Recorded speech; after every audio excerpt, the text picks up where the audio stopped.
le plus dynamique des produits de grande consommation. Croissance annuelle 3%. Vous l'avez compris, je parle de la glace. Les Français en consomment en moyenne 6 litres par an, un chiffre en constante augmentation. Moi, je prends beaucoup de glace et yaourt. Oui. Il n'y a que ça. C'est ça que je suis en train de chercher. Des cônes Gervais, Oui. et des petits M&M's pour les petits. Je prends que ça. Et vous en mangez souvent ou pas? Non, non. Quand les chaleurs arrivent fin mai, début juin, D'accord. jusqu'à fin septembre. J'ai eu ma petite fille samedi, alors elle en a mangé, elle est arrivée le soir, elle en a mangé une. Ben, moi aussi, bien sûr, je l'accompagne. Par rapport aux enfants, je demande ce qu'ils aiment, leur goût. Et en général, c'est toujours vanille fraise, chocolat. À la fraise. À la fraise. Et toi? À la fraise aussi. Début avril, on commence à faire les implantations d'été. Et c'est là où ça commence à bien se vendre. Donc notamment les glaces à l'eau, tout ce qui est frais en fait, tout ce qui est glace à l'eau pour les enfants, pour les adultes. En Provence-Alpes-Côte d'Azur, 211 entreprises fabriquent des glaces. De l'artisan de quartier à la petite industrie. Nous avons rendez-vous avec l'une d'entre elles que les Marseillais connaissent bien puisqu'elle existe depuis 1947. Séquence archive. Et oui, dès que la température dépasse 27 ou 28 degrés, c'est le rush sur les glaces. À côté des grandes sociétés multinationales, il y a dans notre région de nombreux glaciers qui ont conservé des modes de fabrication traditionnels et de qualité dans un marché en expansion, bien que nous soyons loin des Américains pour la consommation des produits glacés. Les artisans se défendent du fait qu'ils font autre chose, voyez-vous. Ils font que les grandes maisons, elles font de la glace, de la crème glacée. Et nous, les artisans, nous faisons de la glace. Depuis 2005, l'entreprise Maison de la Glace a été rachetée. Et c'est ici, à Traits en Provence, que sont fabriqués toujours de manière artisanale les produits. 29 salariés fabriquent ici 3 marques, dont l'emblématique Maison de la Glace. Ce sont 2 amis d'adolescence qui ont racheté l'entreprise. Alain Cascassian et Fabrice Jobert. En fait, avec Alain, on s'est rencontrés sur les bancs d'école. On a passé notre baccalauréat ensemble à la Cordaire. Et ensuite, moi, j'ai commencé une carrière loin de Marseille. Et lorsque je suis revenu et que nous sommes intéressés à la Maison de la Glace, il a été logique pour moi de contacter Alain, qui avait déjà une expérience dans l'agroalimentaire alors que je ne l'avais pas.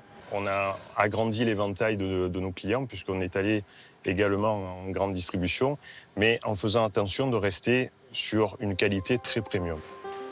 Chaque année, 1,5 million de bâtonnets à la fraise sortent des lignes de production. Toutes nos recettes maturent toute une nuit dans ces cuves. Oui. Alors par exemple, qu'est-ce qu'il y a là? Alors là, vous avez de la fraise, notre fameuse fraise qu'on utilise dans les pots de fruits. Ouais. Donc là, ça, c'est une recette. On met 60% de fraises dans nos bâtonnets. Donc c'est vraiment une recette artisanale qu'on applique à nos bâtonnets pots de fruits. C'est la fraise qui m'a donné envie de devenir glacier. À l'époque, ma maman avait une petite sorbetière artisanale, enfin de maison. Et c'est le sorbet qu'elle faisait et toute la famille se régalait. C'est une fraise qui s'appelle Sanga Sangana et qui est idéale pour la transformer en sorbet. Alors ils viennent d'où vos produits, vos fruits? Alors la fraise Sanga Sangana, elle se trouve que dans les pays de l'Est. Malheureusement, en France, on n'en a pas. À l'étage du dessus, dans le laboratoire recherche et développement, Ophélie, comme plusieurs fois par saison, teste avec un réfractomètre le taux de sucre naturel dans cette fraise Sanga Sangana polonaise. Donc là, je suis à 9,5, donc c'est une très bonne fraise. Qu'est-ce que vous attendez de cette fraise? On attend une puissance en termes de fruits. On attend bien sûr la couleur. Et nous, ce qu'on va rechercher dans cette variété très spécifiquement, c'est la sucrosité et les akènes de la fraise, donc les petits grains de la fraise qu'on va vouloir conserver dans notre bâtonnet à la fraise. Vous avez un métier trop difficile, quoi. Oui, j'avoue. Et le supplice continue pour les salariés avec les bûches de Noël 2023. L'objectif de la réunion, c'est de valider à la fois la déco et à la fois l'association des goûts. Il faut goûter celle à la griotte et celle au caramel et à la poire. Et bien sûr, tout noter. Ouais. On ressent pas énormément le caramel. Si nous, on aime le produit, si les enseignes sont d'avis pour les lancer en magasin, on prend le bon pari que ça puisse plaire à nos consommateurs. Il n'y a pas de flop, vous n'avez pas droit au flop. c'est plutôt rare. On est chanceux là-dessus. Donc on valide la déco avec quand même une réserve sur la taille de la poire confite, Fabrice. Des glaces qui se vendent partout en Europe et même au-delà. Aujourd'hui, nos marchés principaux hors la France sont la Belgique, l'Allemagne qui est très friande de produits sains, également biologiques. Mais je vais vous surprendre en vous disant qu'on exporte en Ukraine avant la guerre et même maintenant, ça continue. Dernièrement, on a ouvert le marché britannique.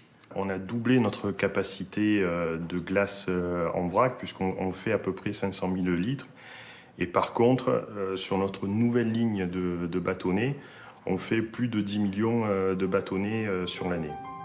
La nouvelle usine existe depuis 2 ans. Le chiffre d'affaires de l'entreprise est de 8 millions d'euros. Mais malgré cela, l'entreprise Alphagel reste un petit poussé dans le monde de la glace, dominé par les gros industriels. Unilever, par exemple, avec Magnum ou Carte d'Or, et General Mills avec Häagen-Dazs.